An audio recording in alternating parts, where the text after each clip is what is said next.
Hey everyone, and welcome to another episode of Pathfinder presented by Payload, the leading digital media company in the space industry.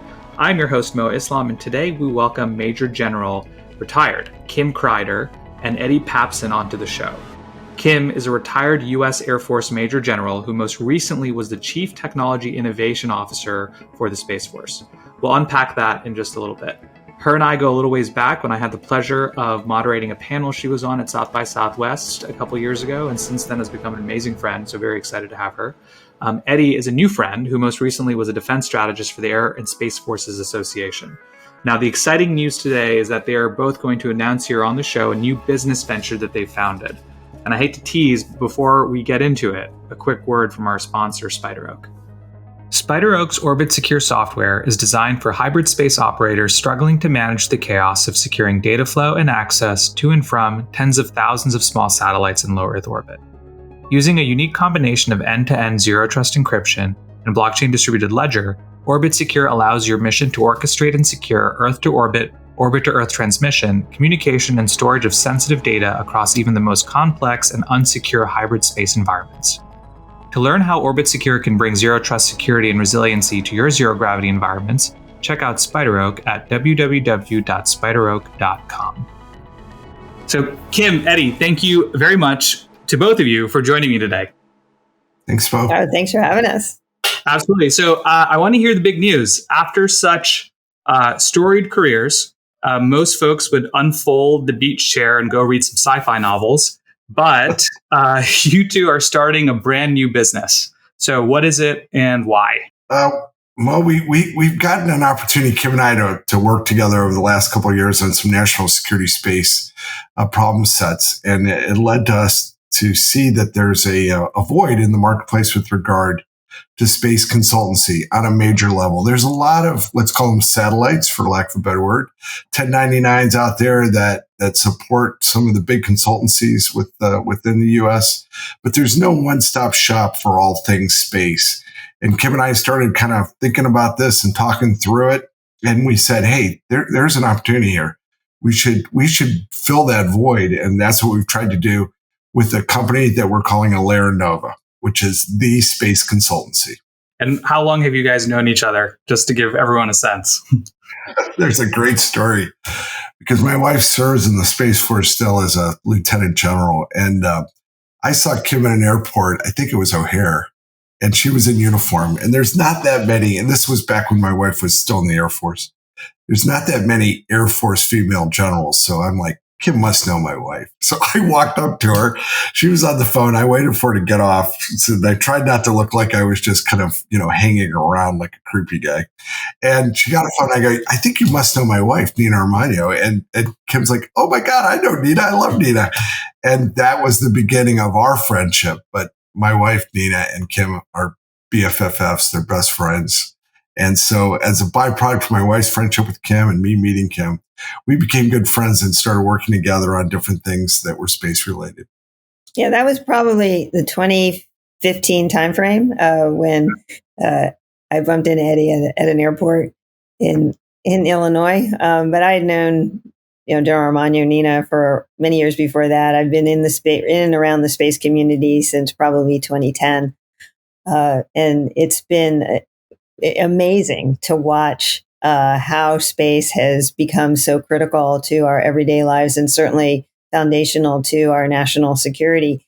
And to build upon what Eddie has been saying, we started this company not only because we saw the opportunity and the need for kind of a coordinated and integrated consulting organization that could help companies and agencies really advance their space capabilities, and to do that in a cohesive way with a lot of talent that we could bring to bear, but also because we saw certainly the importance of contributing to national security space.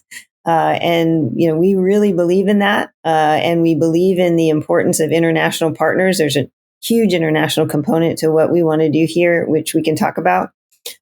Bringing everybody together from around the globe to really address the threat and to really advance our capabilities so that we can be effective in that environment and to support national security and our overall economic global prosperity is really what we're about. So we're not quite ready to put those beach chairs up yet because there's a lot of really important work to do. And there's a lot of great organizations that are doing that work, both in the government and outside the government across industry.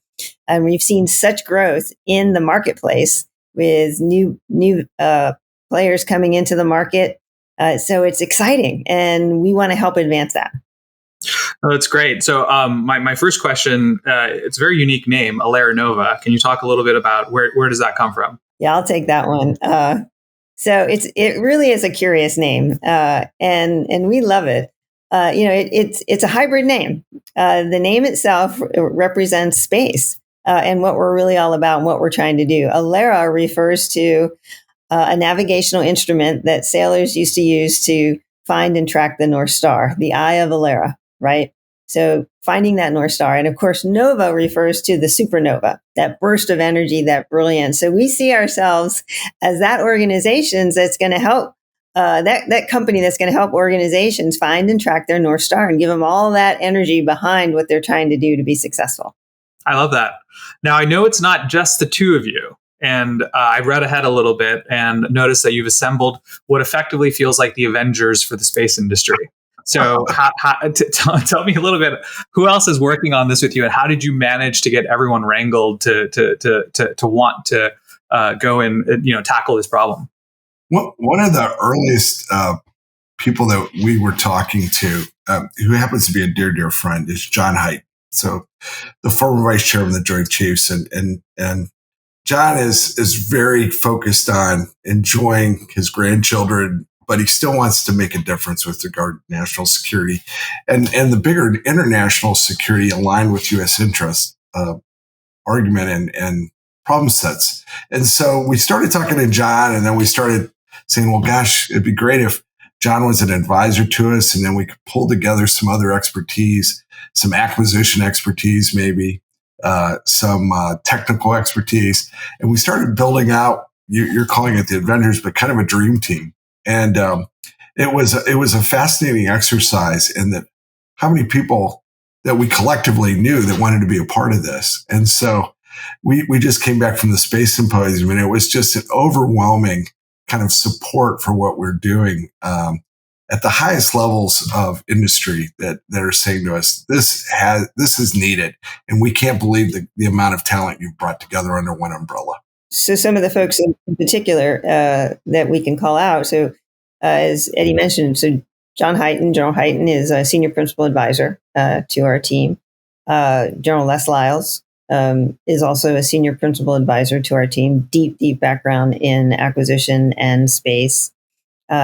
And then in addition to Eddie and myself, we've got Mike Dickey, who was the enterprise architect for space for the Air Force Space Command when it was part of the Air Force. And then as we rolled up and became part of the Space Force, Mike and I worked closely together in the stand-up of the Space Force.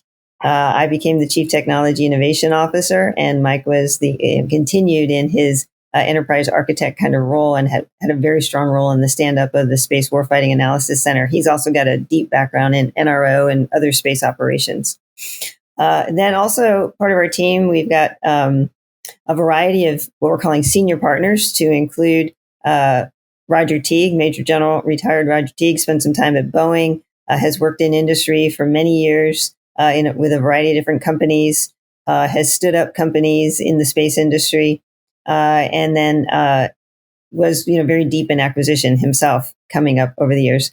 And then across the board, in our bench, we've got a lot of notables folks that I won't list here. Many of them are listed on our website, elaranova.com, but they come from all facets of space acquisition, space technology, time across the IC, spending time in NASA, spending time in the commercial industry spaces, and also other branches of the military, because there are so many folks that are contributing to the space industry today that have a background in how the Navy leverages space, or how the Army leverages space, or the contributions that the Navy and the Army have provided to space long before we had a Space Force. And that whole joint all-domain aspect of how do you leverage space across all the domains? So we wanted to have a diverse, multi-domain team of representatives that also understood government, intelligence and defense, and then commercial across the board. And that's the team that we've assembled. And they're directly contributing to the projects that we're leading. Hey, Mo, even to Kim's point, just to add one more thing, we've even thought about this all the way to the logistics component, right? So when you start thinking about on-orbit servicing, on-orbit manufacturing, logistics support on orbit. So we got Dewey Everhart, retired 4-star Air Force general, who's put a lot of energy into space as a logistical challenge and problem set. So Dewey's in on our team. And so we're thinking about it from every angle, kind of across all aspects of the enterprise, through all of the services and through all the domains, all the way to undersea, because space touches every other domain. And so that's, and then even international partners, people that are front facing pieces of our enterprise in Australia with our 5C partners, 5I partners, I'm sorry. We're looking at it holistically across the board in every direction. So taking just a very small step back, why is now the right moment for starting a business like this? So what is, what are sort of some of the things that are very top of mind for you where you're like, this is the exact right moment for us to be building this? We have a pacing threat in China, and it is not waiting for us to figure this out. Yep. It is moving at warp speed. And because we're a democracy and we have, the rule of law and we have challenges that an autocracy doesn't deal with, we're playing catch up right now. And Kim and I felt that we could make a difference, and others felt we could make a difference outside the national security space apparatus by helping pull things across what sometimes is called the frozen middle. And so, or the valley of death, you also hear that, because our acquisition process is encumbered with a lot of unnecessary stuff that we just, we want to go faster. Everybody talks about going faster. The Secretary of the Air Force talks about going faster. The Chief of Space Operation talks about going faster. But the reality of it is the current system we work within doesn't allow for speed. And so we're trying to help with that problem. Yeah, there's definitely a need for speed. There's a need for, kind of working those seams that Eddie was kind of talking about. And the pacing threat is in front of us. It's really kind of an all hands on deck scenario. Let's really all contribute to, addressing the challenges. We believe that an organization like ours can be extremely helpful, given the expertise that we have and the insights that we have, to help work those seams, to help act in many ways as an interlocutor between government and industry, trying to convey what government is really needing and what the kind of capabilities are that they're asking for, translating that into what that really can mean to industry and how industry can contribute to that. And then on the industry side, helping industry convey, what they're really providing, what they really have developed, what they're really innovating, and how it can all work together. We've seen so much discussion and action about how do you integrate commercial and more traditional government assets together. How do you really build out this hybrid architecture? How do you integrate capabilities? We have a lot of ideas on that, and it's from our own experience, and it's from what we've seen can work, and where we've seen challenges, and where we see issues that still need to be addressed. Sometimes there's policy issues that need to be addressed. Sometimes there's policy gaps that industry is struggling through. So we want to help work those in between areas, and ultimately help get great innovation, great capability coming out of industry around the world into our government, so that our warfighters can use it and be more effective at their missions. Yeah, well, the space enterprise, by its nature, and when we talk about national security space, and then the service, the United States Space Force, they're perfectly kind of positioned to embrace industry in ways that other services have never been able to do it. We're talking about emerging technologies and emerging services. So other services would use a more traditional kind of acquisition route to deal. So you'd have requirements. Requirements would be put into the system, and then ultimately companies would propose solutions to those requirement sets. With space, it's almost the Space Force is looking at industry to go, you can see our problems. They're there. You're probably ahead of us on this. Bring these technologies, these opportunities to bear immediately. We look at you as a partner, and we've seen it with the Ukrainian Russian conflict, where industry has stepped up in a big way to fill in gaps that we had when that invasion took place, when Russia invaded the Ukraine. So I see as we go forward that Kim and I and the rest of the team will be very, very involved in making the service and the services aware of emerging technologies, of helping those emerging technologies be brought to bear in support of the warfighter. And that means in all domains. So it's a tremendous opportunity and time slot for us to be doing what we're doing. So you both mentioned experience a few different times. So I do want to talk a little bit about that, because it is what makes you unique. So you both have effectively started your careers serving in the Air Force. So would love to hear a little bit about your journey of how you got to where you are today, right? So Kim, maybe let's start with you on that one. Sure. I'd love to tell you a little bit about my background. I know Eddie's going to give you his very storied background too, which is also fascinating and interesting, and how it all kind of comes together. So 35 years in uniform. I started my career out in acquisition, actually. And in fact, my very first job in the Air Force as an acquisition officer in program management was at Hanscom Air Force Base in New England, where back then, all of the space ground systems were being developed. All the space command and control capabilities, I should say, were being developed. My first set of jobs took me out to Colorado Springs on a regular basis to be part of the Cheyenne Mountain upgrade system back in the 80s. And here I am full circle, coming around to all of that. So I started out in acquisition, spent 8 years on active duty, and then I decided to leave active duty and go into the reserves. So I made a career change at that point. That took me out to Hawaii for some new opportunities that I could pursue. And my husband was active duty at the time, so he had an assignment out there. I went into communications as a communications officer when I was there in the Pacific. Traveled all over the Pacific, did comm all over the Pacific, and then comm led to cyber. As we all know, I spent, beyond being in the Pacific, I was also in Europe and doing comm. Came back to the States, comm led to cyber. I was part of the stand-up of Air Force cyber operations. And that became a mission of Air Force Space Command. So that kind of took me into the space community, and I was responsible for comm and cyber operations, not just for space, but for the broader Air Force when Air Force Space Command had that larger mission. And then one thing led to another. I was in and out of uniform as a reservist, working in industry all of those years, coming back with new experiences. I was asked to be the Air Force Chief Data Officer to stand up the data capabilities of the Air Force in the 2017 timeframe. Got that stood up, and General Raymond, who was one of the MAGCOM commanders, Air Force Space Command commander at the time that I was working very closely with on data strategies, asked me to go back out to space, help him drive a data strategy for space.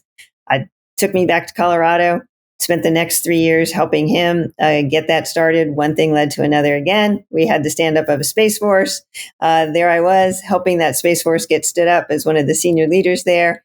And with my technology background and my engagement with industry all throughout, my deep interest in innovation and small tech startups and what they could contribute, I became the Chief Technology Innovation Officer at the stand-up of the Space Force back at the Pentagon.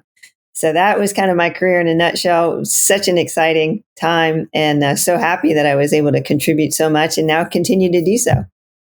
Kim, I know some of the listeners who aren't going to be watching video will not be able to see this, but the entire time you're going through your background, I'm looking at Eddie and myself, and we're both just smiling to each other.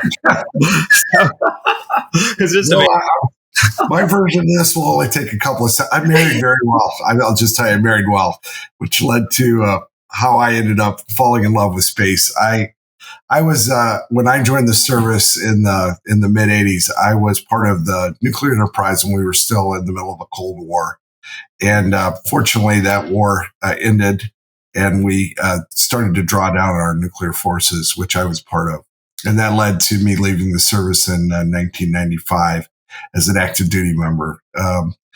And subsequently in 92, I had met a young officer, a young captain who I think at that time wanted to get out of the service because she wanted to be an astronaut. And then she fell in love with blading, and her name was Nina Armagno. And we started dating and we got married. And she was a space operator from the moment she left the Air Force Academy.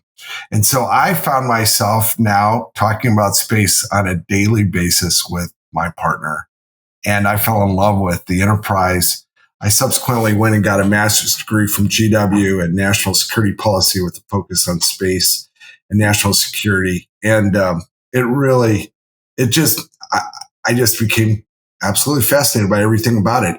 The cool thing, though, was as my wife was kind of going along her career path, kind of like what Kim just described, I was hanging out with Captain and Major Whiting and Captain and Major Shaw and, Major and Lieutenant Colonel D.T. Thompson and giants now of the Space Force. These are the leaders of the service. And, they were just friends. They were people we'd sit around the table when we talked about space.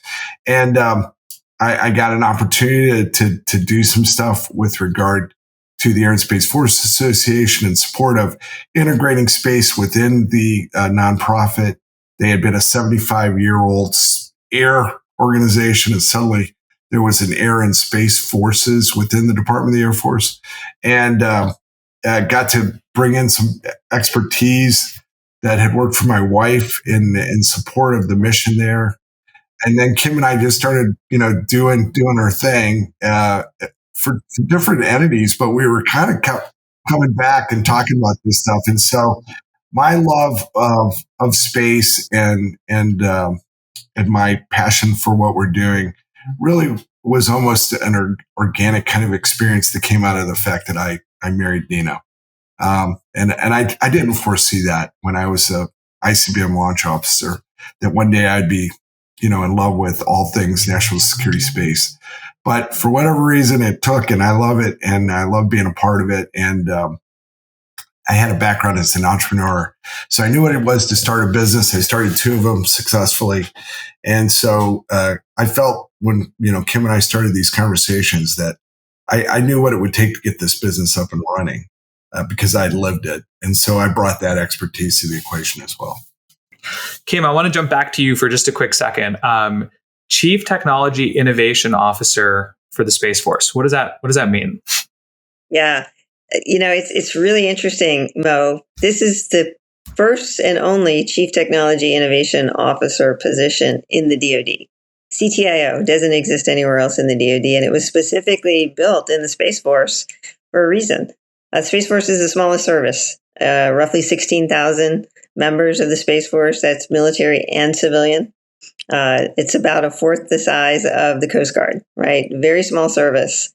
There are wings in the Air Force that are bigger than the Space Force. So being a small service, we don't have a lot of overhead. We had to keep our overhead down when we started this organization, but we knew that we needed a capability to address all of the technology and innovation needs of what is a very technology and innovation driven organization and the capabilities that we provide. So the CTIO really is an organization that acts as the CTO in a chief technology capacity for the Space Force, really looking ahead and thinking about what are all the technology capabilities that the Space Force needs to be investing in, and provides input to the chief scientist so that the Space Force can invest in those technologies and collaborate with the labs to do so, both government labs and with industry, lab partners. The CTIO also, in the innovation aspects of the CTIO job, really get after things like digital transformation and leveraging innovation and bringing innovation into the organization. So another important arm of the CTIO is that digital transformation, Space Force standing up as the first digital service, wanting to leverage data, wanting to integrate innovation in a more comprehensive and collaborative way, and wanting to do that all throughout operations and tying operations more closely to acquisition, letting those operators have individuals within their organizations that they call super coders, coders that are uniform personnel that go off and develop their coding skills that can help solve problems in their units and work with industry to do so. And then collaborate with the larger acquisition agencies to evolve, their ideas and turn their ideas into capabilities that can be sustained through programs.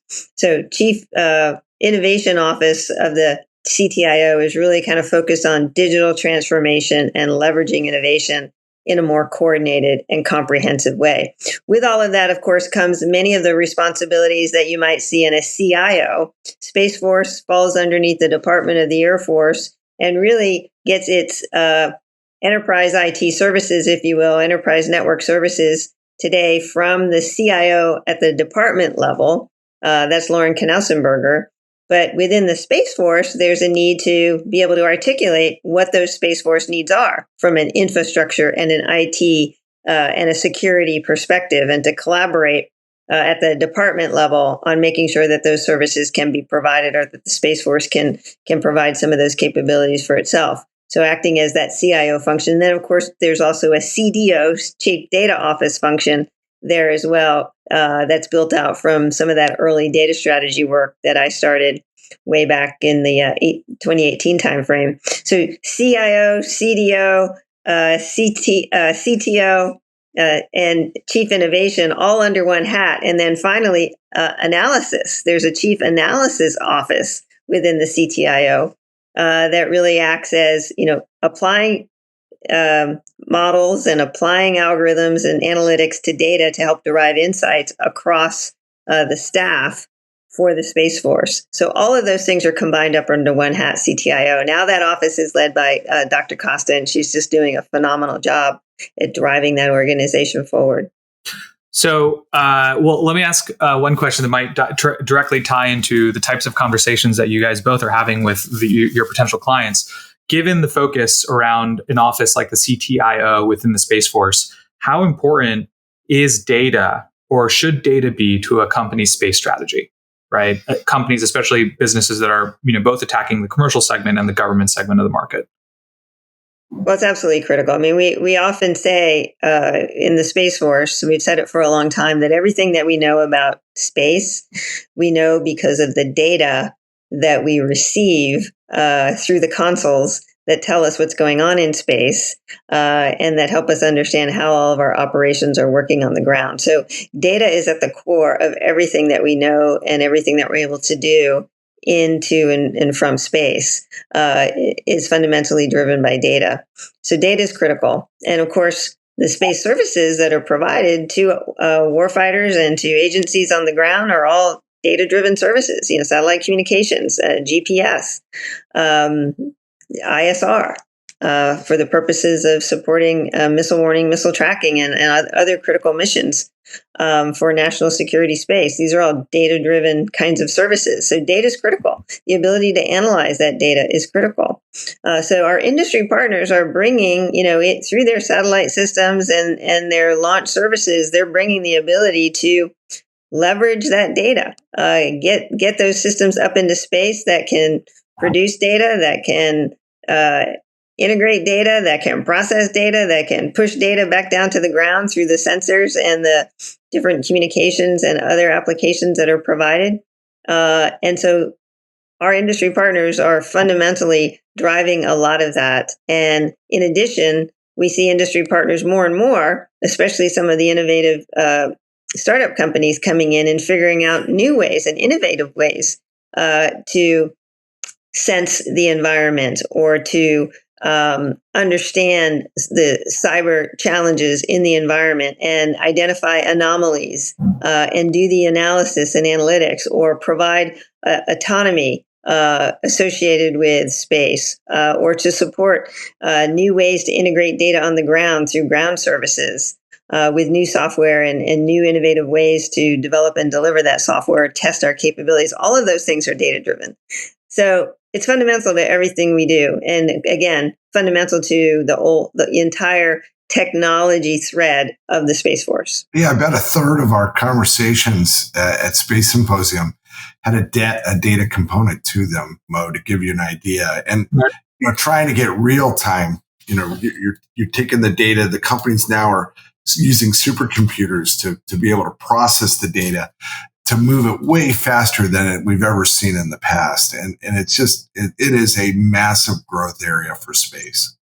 That's right. And of course, getting that data into cloud environments as well, and making it available and accessible. We've become very used to leveraging information applications in the cloud, applying analytics in the cloud. You can have on-premise, cloud capabilities. You can have off-premise cloud, and now we're seeing on-orbit cloud capabilities also rapidly emerging. So, on your website, as for customers, you have listed, prime contractors, emerging startups, commercial entities, government agencies, strategic investors. A lot of very different customers, both from a financial and variety of financial and cultural differences, but also size differences, right? So how do you think about servicing all these different types of clients, right, that have all different, sometimes different wants and needs and different ways that they operate and they do business? So how do you think a bit about sort of your kind of demand segment? I think we were right out of the gate, we decided to create some core values to how we do business. And, probably the overarching one is that if you're doing business with China, we probably are not interested in doing business with you. Yeah. So we weed out a lot of people that way. But obviously, we want to focus on companies that we feel we can make the biggest difference with, right? So as they're vetting us, in a sense, we're vetting them too. We're aligning ourselves to places where we think we can make the biggest push in helping them bring whatever problem that they can solve, bring that technology, that service to bear in support of the warfighter. And so that's a big part of it. We obviously want to help the little small startups, and we almost kind of look at that as the pro bono component of what we do. But then we're getting asked to engage at the highest levels, to red team stuff on behalf of major space, national security space suppliers, and then everything in between. And you're talking about, space with all these different layers, so when we think of space, we think satellites, we think lift, but it's all the other things like we just talked about, like data, all of these other things that are interlocking to it, sensors, how do we help our international partners? This is a big part of what we think the growth of our business will be.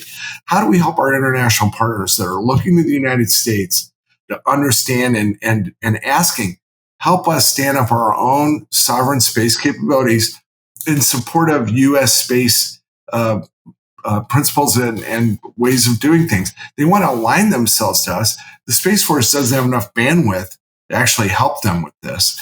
We see ourselves filling that void too. So it's not only companies, but we're looking obviously at our international partners and trying to help them because they need and want the help. Kim was just in Australia. I was there at the end of last year. Australia is really kind of driving the narrative with regard to an international partner and how it wants to get going and moving out on its space capabilities in support of Western spacefaring nations that are aligned. Yeah. And, let me build on that a little bit too. Our vision, Mo, is we want to drive unmatched advantage into and from space. The only way that's going to happen, the only way we're going to help create strategic advantage is to be able to lift all boats, right? And provide and help cultivate an ecosystem. I should say cultivate that ecosystem of large, medium, small, innovating companies that are bringing so much capability to bear. And we want to help promote that. We want to help evolve that. We want to help integrate that. It's a big tent. There's a lot of capability that needs to be under that tent. And we want to help bring it all together. And so that's why we have a very diverse client base. We are interested in working with companies that have that same vision of driving strategic, unmatched advantage into and from space. They're a part of that. They want to create that advantage for our nation, and we want to help them. And we know that they come from all facets. They work in a variety of different mission areas. They have a variety of different technologies. They have a variety of innovative ideas. And we're looking for those companies that we can help and that we can bring together. Let's take a quick break. And then when we come back, we're going to talk a little bit more about the types of advice and work that you're doing with these companies, and also everyone's favorite topic, geopolitics. So stay with us. All right. Space is the new frontier for cybersecurity.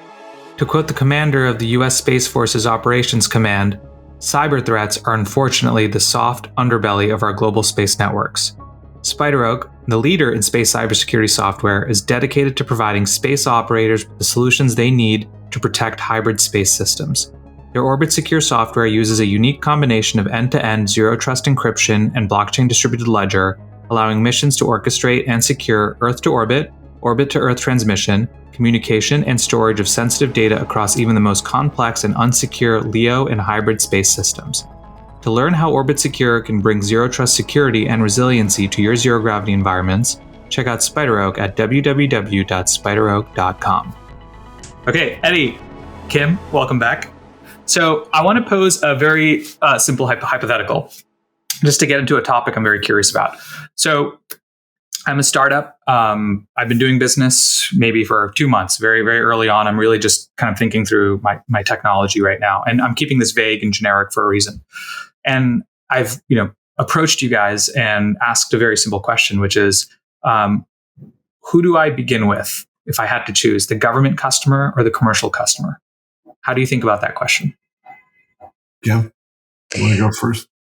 Sure. So who do I begin with, the government or the commercial customer? It kind of depends on what it is that you have to offer, and where that offering, would present the most opportunity to you and to that customer. So we'd have to take a close look at that. And a big part of what we do is help our clients kind of think strategically about what they have and what the best position is in the market for them to advance, what they're offering. Sometimes it is the government. Sometimes it's, the government really needs to understand this innovation and help cultivate this innovation. That's why we have small business innovative research kind of funding and activities through things like AFWorks and SpaceWorks, and helping them get connected to that, helping them get connected to, what some of those important opportunities are.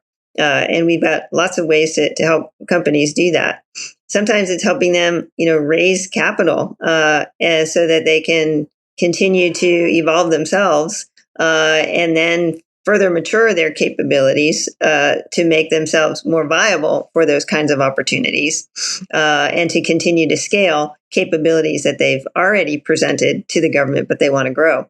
Sometimes it's, hey, we see a partnership opportunity for you. We see a capability that you're providing that a lot of other companies can leverage as they're building out their capabilities. You're filling a niche that nobody else is filling yet. And the best opportunity for you may very well be to partner with some of these other companies that we're very aware of that would have a similar need. And we can connect those organizations together and create really effective partnerships. So it really depends, Mo. But the good thing is, again, because of the nature of our team, the experience that we have, the breadth that we have of insight, we can look at all aspects of the opportunity space and really help connect our clients to the best opportunity that's there for them. We can help them discover where those opportunities are, connect to those best opportunities, and then capture all of the value and advantage that comes from that. I'd add to that, Mo, that we take it upon ourselves to vet technology. We just don't kind of go into this kind of wide-eyed and bushy-tailed. We have, as part of the team, people like Dr. Tom Cooley, who was the chief scientist at AFRL, the Air Force Research Lab, and we could have Tom look at the technologies. Obviously, Kim has a very deep engineering background. A lot of our other teammates have a deep engineering background. We want to look at and understand technology and the application of the technology before we start, pointing them in a direction, because they may not be thinking of something. They may ask the question and not know that there's another avenue. There's also consortiums that exist within the marketplace that we can guide them to, where they might have a greater footprint as a collective than they would as an individual small. There's lots of different things that we can do to help them beyond just getting them on a contract with the government. There are people out there that do this, that just, get you on that first SBIRS 1 and try to get to SBIRS 2. But for us, we're looking at it more holistically. So, I ask because at least in the startup community, you're starting to see a string of failures in companies that are not making it, right? Because I think their initial focus was around the commercial customer, right? And there are a number of companies I can even think of in the Earth observation side that were like, we're just going to focus on the commercial segment of the market. Turns out the demand was not there, and ultimately they were not able to kind of bridge that gap until, bridge that funding gap, right? So there are some examples of that we've certainly come across. I think it is interesting because, I think the one thing I'd be curious to get your opinion on is that, we are in a little bit, especially in the new space side of the market, a bit of a funding gap right now where there's companies out there looking for capital. Most of the capital providers, both private equity and venture, have really scaled back how much capital that they're providing to that industry. There's critical technology out there that's at risk of not being funded, right? So how do you think about companies navigating the next year or two, and are there pockets of capital that they can be looking for from the government that maybe most people don't think about or most people don't spend enough time on? Well, I think a big part of this is the fact that there were some bad actors working in and around the SPAC community, and those vehicles do serve a good purpose, but I think they were leveraged in ways that were more about the quick win. Yep. Sometimes for the company, sometimes for the investment bank that was putting the vehicle together. And so that, I think a lot of that is kind of flushed out of the system now in 2022 and now in the beginning of 2023. I think, and we heard this at Space Symposium, there is capital to bring to bear in support of good technology. It's just going to be a little more selective. And I think, there was a Wild West component to the very beginning of investment into space. And we, again, I think had some bad actors. I think we'll be a little more judicious going forward. One of the things that we'll be engaged to do is to vet technology on behalf of investment vehicles. So investors are going to be a little more, they're going to have a more discerning eye as they look at opportunities within the space realm and not be so like, oh, it's space, we got to throw money at it. It's going to, it's going to be a $4 trillion enterprise in a handful of years. So I see us playing a role in that as well. But I think there is capital out there, and I think we can find good capital to support good opportunities. Yeah, the other things I'll add too, there's no hidden pots of money. However, we do know. Kim, maybe you know something. You've been in the Air Force for a long time. There's no hidden pots, but I mean, there's money out there. It's just tapping into it in the most effective way, and also helping those funding sources be effective unto themselves. There's great innovation sources of funds, but if that innovation doesn't lead to driving this valuable technology into that gets piloted and prototyped and proven, driving it into programs and really trying to help identify what those program lines are so that we can help organizations, and in our interlocutor sort of role, help the government think about, what are those navigation paths for industry to find their way in. How do they interpret? How do they learn from the industry days? How do they find the programs that become the on-ramps, potentially for them to have dialogues with? How do they find the partners, again, with industry that they could on-ramp into? We know many of our large space companies are actively looking for innovative companies to partner with. And the government's done a great job of establishing small business set-asides that give the small business the opportunity to prime and then have a larger company behind them. And so helping to identify those opportunities and who are the right partners to come together to help solve particular challenges is another area that we can certainly play a role in. Here again is where our Elara Nova comes in, right? We're helping these organizations find their North Star and navigate their way through what is still a very cumbersome set of processes in the government. But we think we can certainly help work, through some of those navigational waters and help identify pathways that can work for organizations to come together. Hey, Mo, if we come to a point where there is some emerging technologies that allows us to find where the leprechaun buried the pot of gold, we will let you know. Yeah, we'll come right back. All right. So shifting gears just for a little bit. So the Pentagon's budget for next fiscal year for space technology and space-based activities looks like it's surpassed NASA's. I would love your thoughts on that and why that's the case and what it means. Space is a war-fighting domain, and we used to look at space as a benign environment, a benign domain, and we kind of lived by a global pact that we would never fight in space because that would be a really bad idea. But our pacing adversaries, primarily China and Russia to a degree as well, have already made a statement to us that they see space as a warfighting domain. They've demonstrated their capabilities with missile technology. They certainly are using cyber technology to attack us on a probably why we're in the middle of this interview. We're being attacked right now with cyber. Don't say that. It's the reality. Kim can talk to this better than I can. Yeah. We have a real problem here.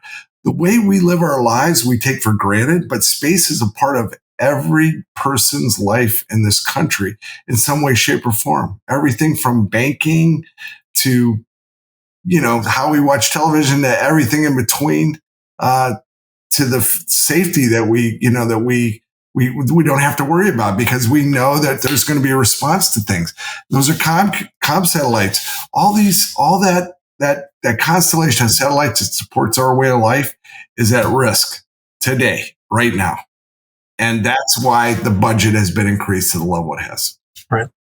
Yeah, fortunately, we at the highest levels of our government, there is a very distinct awareness of all the things that Eddie just said. And we saw it play out very clearly in the Russia-Ukraine conflict. Russia handed us a big opportunity to ensure that we would, increase our budget and stay focused on thwarting, those threats to the domain. And Eddie is absolutely right. Any war in space is going to most likely start out as a cyberspace attack, and we've seen that. Because as I've said before, space relies on data. Space relies on the network technologies that connect that data to other assets in space and to other assets in the ground and other domains. So it's very easy for somebody to understand that cyberspace is the first place where an adversary will try to gain an advantage. So we've got to protect those systems. We've got to protect and secure and preserve our capabilities. And that's why we see our budget going up, is the importance of protecting and defending not only our government systems, but also ensuring that there is a safe and secure environment for the commercial capabilities that we so all heavily rely upon. That all of our commercial capabilities need to be able to have freedom to maneuver and to provide their services in space. And that's a big part of what the Space Force needs to be able to do. And we want to help ensure that that environment is safe and secure for our U.S. national security interests and for our overall prosperity. So I recently read a report that I believe was also sponsored by the DoD, by the Australia Strategic Policy Institute, around critical technology and monopoly over critical technology. And one of the conclusions that they came to was that China has a lead in 37 out of 44 critical technologies, everything from defense and space and cybersecurity and AI. And the way they measured that, pretty interesting. They looked at the top 10% of all cited academic research papers. So that's about 2.2 million research papers. And they looked at each kind of technology segment and asked themselves, basically said, who had the most cited research? And China had a lead in 37 out of 44. Now, I do have a question because this is, I think, something that's oftentimes debated on how real that technological lead is specific to space. Now, actually, I should say that I don't think anyone is going to question the fact that the U.S. definitely has a technological lead in space right now. No question in a lot of the things that we do. But how big of a lead do we have? I guess is the question from your perspective. I think. I would go ahead. I would say that that our lead is being challenged, and our adversaries, we know, are actively investing in capabilities, and they're looking for ways to leapfrog the United States as effectively or as quickly as they can. So we are constantly being challenged. I would say that, in certain areas, the lead is even more firmly challenged, or it's particularly in the area of cyberspace. I mean, we see our adversaries very active in the cyberspace domain, and because all of our networks are connected to the ground and are vulnerable at the ground station level on up. There is definitely a potential threat there that we absolutely have to stay on top of.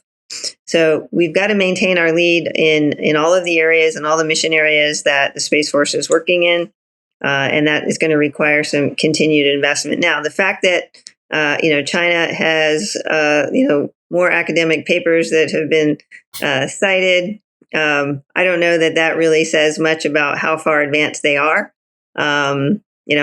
One would wonder how much of their academic papers contain material that's been exfilled from, the U.S. That they've been able to pull information in. I don't know, but I think our focus is on making sure that the United States continues to maintain its strategic advantage in space, continues to be able to assure freedom of action, freedom of maneuver, prosperity in the domain. Recognizing that there are adversaries that will continue to challenge and threaten that, and not worry about the papers that they're writing, but worry about the actions that they're taking and what we're going to do to help ensure that capabilities can be brought to bear to thwart that. And I would add, Mo, that we are going to continue to be the nation that innovates better than any other nation in the world. We are a nation of innovation and creativity. It's part of why democracy is the best form of government. They steal our technology. They steal our innovation on a daily basis. They do it through every channel you can imagine. Mm-hmm. And I agree with Kim. I think probably a lot of those papers that are written was written primarily by somebody else, and they took that as well. I think what we're going to see as we move forward is more and more conversation about deterrence. How do you deter a war in space? Well, that probably means that we need offensive space capabilities. We need to be able to hold their constellations at risk, their way of life at risk, their way of doing things at risk. And I think then you start to get to a point where you maybe get where the nations, the collective nations that are spacefaring, look at space and go, it's not worth it. That's where we want to get to, right? It's not worth fighting a war in space if everyone's way of life changes so drastically that it no longer ceases to be life. Yeah. That's why we don't have nuclear wars, right? Same kind of thing.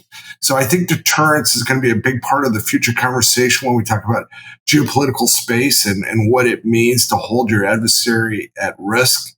And you also hear the word resilience a lot. How do we create a resilient architecture in space? The Space Force is thinking about that this very moment. They're trying to figure that out. They have ways of doing that they're exploring, and that they're fielding different technologies. I think that's going to continue to be an area of a lot of focus going forward as well. So we're almost out of time. So I have just a few quick, more rapid fire questions that I'd love to get some thoughts from both of you guys. Think of it almost like multiple choice. So first question, will NASA land on the moon with SLS, Starship, or another vehicle? Kim, this is yours. I don't know if I want to put my money on a particular vehicle. That's exactly right. I will say that NASA will land on the moon. And that's going to happen. There's no doubt in my mind that that's going to happen. And there are some phenomenal companies that are behind that. And again, to Eddie's point, nobody innovates like the U.S. Nobody creates opportunity like the U.S. And so those organizations that are driving us, towards the moon are absolutely going to ensure our success. That's it's a great answer. No worry, I know when I'm poking. So my second question: if Elon and SpaceX lands on Mars first, who has claim to it? SpaceX, the U.S., or none of the above? God. Boy, another good question. And this points to the real issue, right? You're allowed to say none of the above. Yeah, I would say none of the above. But I'm sure it's going to make for a really great, great debate. The better question, what my bigger concern would be, when the Chinese land on the far side of the moon or land on Mars, what are they going to do? That's more concerning to me. I mean, they seem to think the South China Sea is all theirs. Their boundaries keep expanding exponentially based on something that's in their history that they think they're allowed to do. If they stick a flag out, could you imagine if they would have gotten to the moon in 1969? That'd be all Chinese territory. So that's a perfect lead into my last question, which is, have you guys seen the show For All Mankind? I have seen some of it, but not all of it. Jim, have you seen it? I have not, no. A great show on Apple TV. Basically, the premise for the listeners is this is a dystopian drama about what effectively life is like for the U.S. Space industry had the Soviets landed on the moon first. And then basically all of the things that occurred after that. So it's a fascinating show. It's really entertaining. But my question for you is, and for a second, I just want you to think as if you were just like a analyst from, you were just coming from another world, you were an alien, you were just looking at what was happening in the world. And someone asked you, what probability do you put on another country beating the US in the race to go to the moon? What would you say? What is that probability? What if you had to put a percentage on it that someone else could beat us to the moon? Are you talking about if we went all the way back to 1969? We're like today. Returning to the moon. I mean, I believe we'll get there before anybody else does again. But yeah, the 1969, we did this how many years ago, right? This is like we're going back to someplace. It's like if Lindbergh were like, okay, we're going to fly across the Atlantic Ocean, but we did it back in 1927. So I don't think it matters, but I think we can get there first. Yeah, I don't put a high probability on it either, but I don't necessarily put a very low probability on it. Yeah. No. I mean, there are countries out there that are actively investing, as we said, and nobody wants to live that TV series. Yeah. So, and fortunately, we have a lot of awareness that is driving budgets and driving, action that we are actively working towards ensuring that we have a way to protect the larger cislunar environment and beyond. And our sights are set very high. So it's not a high probability, but it's not a low probability that somebody else will get there first. And so we just got to stay focused on that. And Mo, let's go back to 1969 for just a moment. It was an imperative to the United States that Neil Armstrong was a civilian that stepped onto the moon service. He flew up there with two Air Force colonels, Buzz Aldrin and Mike Collins. But it was a deliberate decision that Neil Armstrong, a civilian, would step onto the moon first. And remember what he said. He did it for all mankind. I'm really curious when China does step on the moon, and they will, how they treat that moment. Because we treated it as something that we did for the planet, for the greater good of all mankind. And that's what makes us different. Yeah. Yeah, no, it's a great point. Okay, so if a company wants to get in touch with you, or an agency or an institute or a group, how do they do that? Here, let me give you Kim's phone number. I'll put it in the show notes. Info at elaranova.com. Just remember the name, Elara Nova. You can email us there. You can certainly, our website, just for your listeners and watchers, we have a placeholder in place right now. We don't go live as a company for another handful of days. So this is kind of a little coming out party. 1 May is our kind of official launch date, but we hope to have our full website up and running sometime in the later part of May. So that's Elara, ELARA, Nova, NOVA.com, correct? That's right. Yeah. Absolutely. Great. And then, Kim, you said info at Elara? Info at elaranova.com. Eddie at, or Kim at, but yeah. Okay, perfect. Well, I'll make sure to get your information in the show notes. But Eddie, Kim, thank you so much for joining. Really, really appreciate it. I know you guys are busy, but it was a pleasure having you. I'm very excited about this next step in your career. Thanks, Mo. Thanks so much, Mo. Really appreciate the opportunity. Okay, thank you.